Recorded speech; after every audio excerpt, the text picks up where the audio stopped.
Hello guys, Frankie Day here.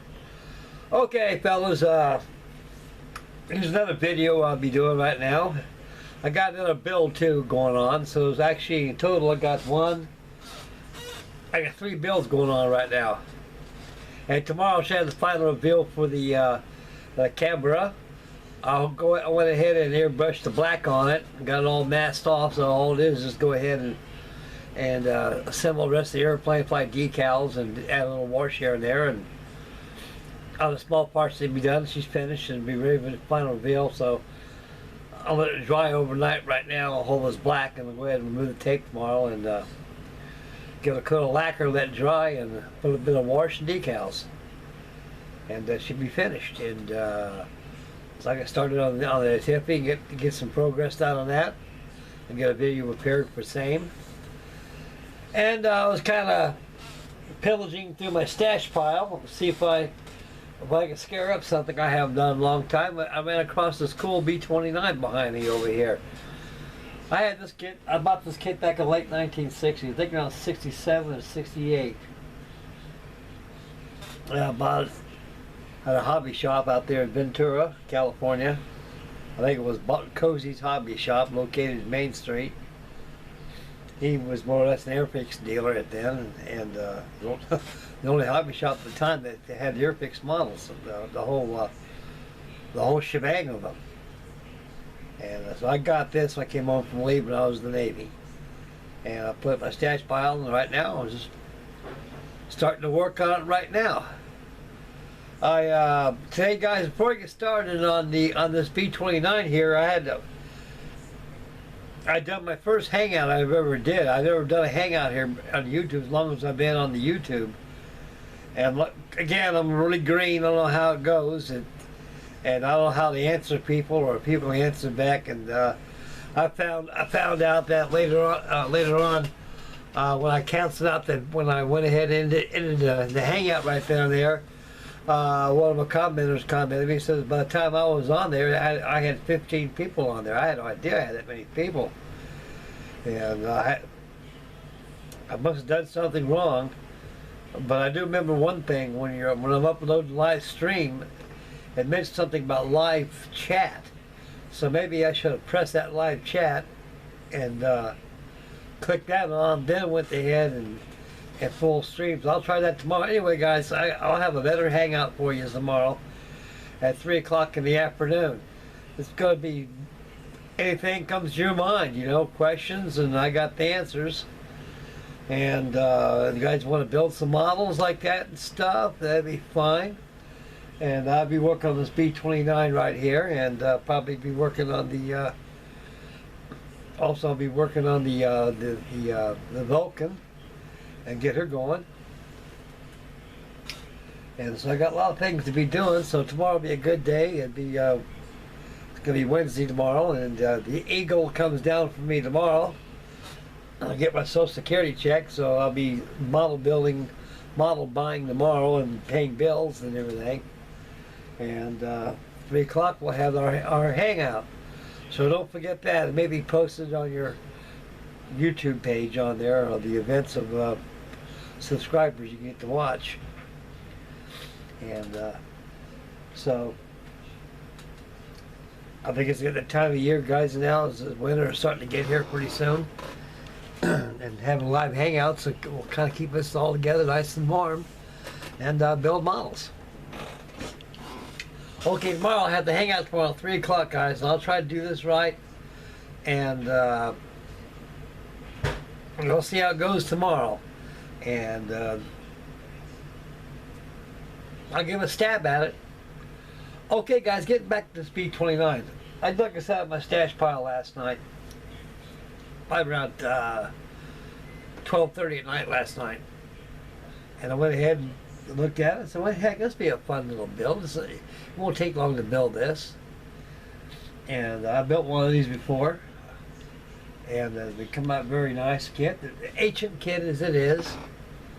I like the Airfix B-29. It may not supersede the Minicraft one though, but I'll tell you one thing: it's still worth a stab at it and building it. It turns out to be a nice looking model when it's done. And it's pretty accurate too. Now, all I like about it is the features they give you. They give you a complete detailed interior. At the time, the best way what they knew at the time to detail with, and we'll take a look at this as we review the build. And so at the time, they only had so much they could do, and it's very detailed. To tell you guys, this is most of the Airfix line of all the models they've ever produced. I'd say the Airfix B-29 is probably the most kitted parts there is in their kits, and probably one of their best too. And it came out in 1965, so I bought this back in '68, and so it was only about 3 years old during its release. So in this kit in general, there was hardly any flash at all. Just remove the parts from the trees, that's it, and clean and assemble, prime, and put together, paint. Okay, guys, we'll swing out and take a look at this in view. We'll take a look at the box top. Boy, I love that Airfix box top. They had some nice box art. I love that stuff. Heck, you got a K8 Frank up there going above there. I think he nailed that one B-29 behind this fella right there. Looks like he's got a starboard number 1 and number 2 engine on fire. And bombs away. I love those Airfix kits, guys. There's nothing in the world better than that old Airfix kits. Everybody grew up on those, at least my generation has. Okay, getting back to the kit in general. Back off the camera tad. Okay, guys, right here is what I've done on the wings. They come in halves. Just nothing really significant about the kit in general, guys. It's an ancient kit. It's old. And it has this beauty too, and I like the Airfix B-29 because I built one before, and they build up very nice. And I like the way the landing gear is retractable. Here's the nose wheel right here, what goes up forward here. We'll show you as we scan in on the fuselage. You got the wing halves right here, and the ailerons are coming 2 halves. They're sandwiched in here, and they work. And here's the wheel well, and the wheel goes inside here and folds. I tested the wings and the fuselage. They fit very nicely, very snug, and very tight, and that's the way I want it. Okay, we'll swing the camera a little more, guys, and we'll take a look at the fuselage here. Pretty much like the Monogram B-29, guys, except the Monogram B-29 is probably about more than 30 years in the making, opposed to this kit here. At least 10 years, I would say. And got your pilot and co-pilot. Of course, no flight engineer, no navigator, no radio operator compartments here, but it can be built in by scratch building. But you have to eliminate this base here for the turrets.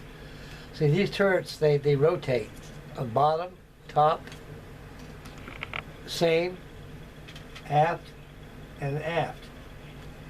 And comes with a full crew, a full complement of crew figures. Now, Panzerman Bill or Panzerman's Bunker would love that, and I'm going to put pilots in this B-29, and Panzerman Bill will love this. So this is going to be aluminum World War II bird, and so I'm going to do some research on it when I'm going to paint it. And so the detail in this kit is quite. It's quite decent, you know. It's for that time, guys, for the time. I mean, even now,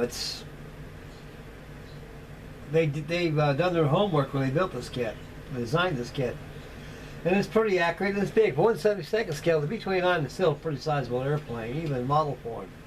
And 1/72 scale, opposed to the 1/48 scale, which is gargantuan compared to this, but 1/72 scale rendering a 24-inch wingspan is big enough.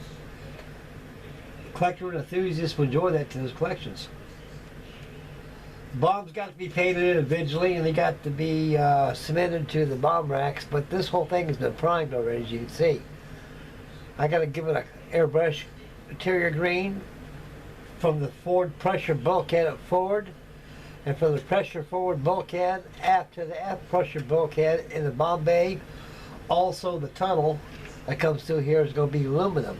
Also the bomb bay is aluminum too. And everything else is aluminum. I mean interior grain. And I was tinkering with this on the hangout. You guys probably saw it on there. And I was working on it. And something different. The instructions right here is pretty much the instructions here. We'll go a little closer here. There it is, guys. All exploded views. And all those exploded views of parts right there are numbered. And you get a pretty good idea where they all go. Now, if you're in doubt, don't go by the picture method. You got literature down here that tells you how to assemble it. That's what I like about these old Airfix kits of today. They had instructions. You got a lot of people, some people were novice. A lot of people didn't have the model the model building integrity into them and building models that by looking at the diagrams and figuring out where it goes. These are a must, having something that's legible that you can be able to read and understand and get a full deep meaning how those things assemble. And he even has paint schedules on there too. Do's and don'ts. And so the same thing applies to the back. These are all done by sub-assemblies. Got up here you have the joining of the wings when the fuselage is closed. You got your football antenna, observation blisters, gunners side waist blisters, horizontal stabilizers. Then the final assembly is down here, down below. Nacelles, undercarriage, engines, propellers, landing gear doors,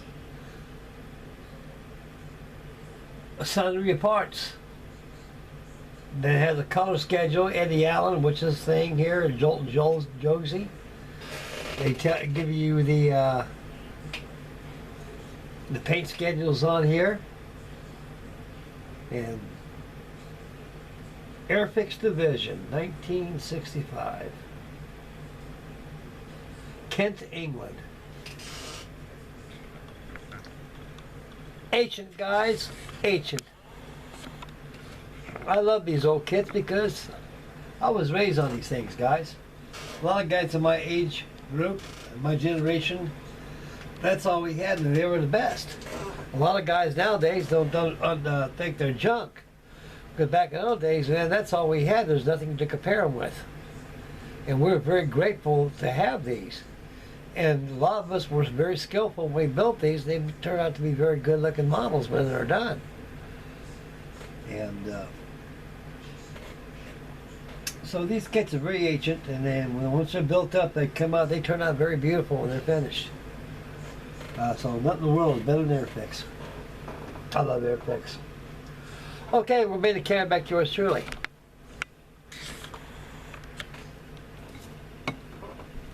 This will be video 1 of the Airfix 1/72 scale B-29 Superfort. Good old B-29 Superfort. Superfortress was on the blueprints probably as late as the end of 1942. Because when war was on its way, aircraft designers for Grumman, Boeing, Republic, Northrop, Douglas, Curtiss, all of them. They had aircraft designers out there. People that were actually designing aircraft while we were using the ones that we had before the war got started. The only ready-made bombers that we had at the time that actually did its job well until others came in was the B-17 and the B-25.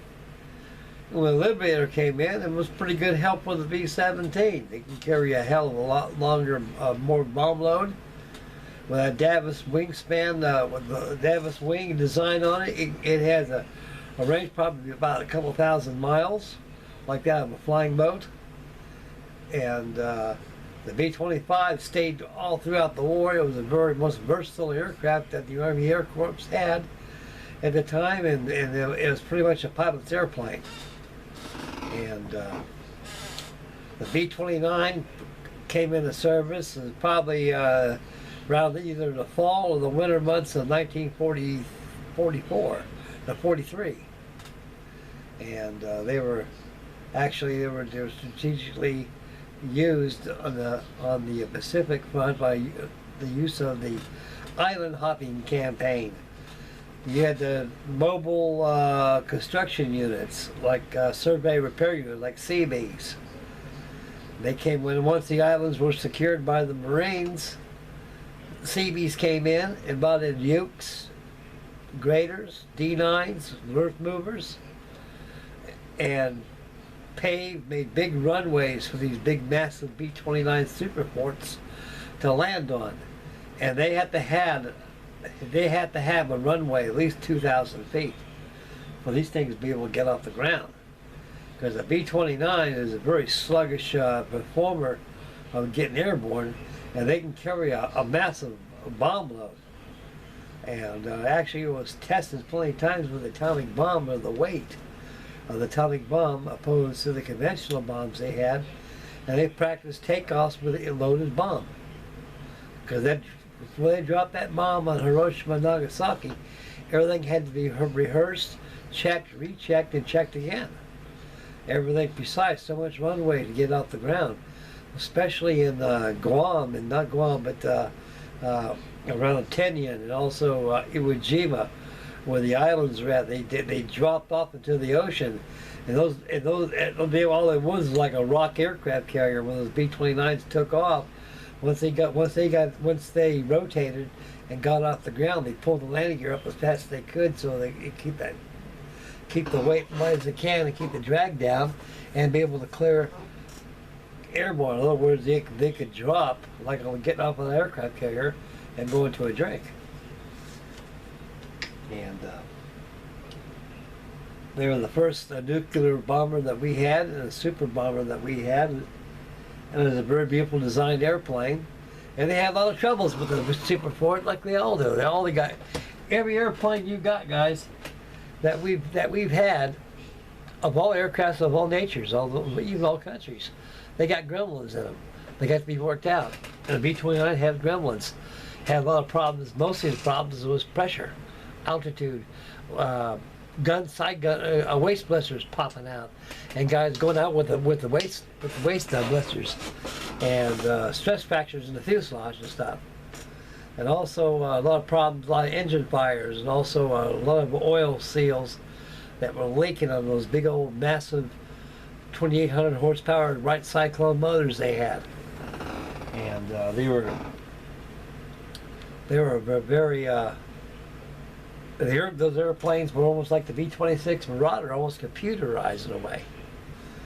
And they were actually a lot more different than a Flying Fortress and a Mitchell bomber, because everything is state of art. And the B-25s and B-29s are redesignated after post-World War II as B-50s, as fuel tankers. And a lot of them were used as test vehicles for dropping the Bell X-1. Like the one that Chuck Yeager was on, the Bell X-1 in 1947, when it broke the sound barrier. I was 7 years old when that happened. And I think I was living in, matter of fact, I was living in Ventura, California when that happened. And that was a very popular event, breaking the sound barrier. I can remember those boxes of cereals used to have the LX1 inside of a box of cereals. So I was the lucky one, because no one liked airplanes but me. So when it came to my turn, I got that LX1 out of a box of cereal without having a dispute with my siblings. But anyway, guys, this is an ancient kit, so I'll be building this. There ain't gonna be no time schedule on this one. This is going to be just, when I get it done, I get it done. If I don't get it done, I don't get it done. But it's going to get done because I started already. And so I got 3 on the table right now. And I got to make some progress on the Tiffy. And get some Facebook pictures on there posted and get a video of this shaking. Busy working and getting that jug all done and working on this. And today I wasted about almost an hour and something on the my hangout. But I think I know what I've done wrong. I didn't click on that live chat button right there that allows a little window open up where people can talk to you.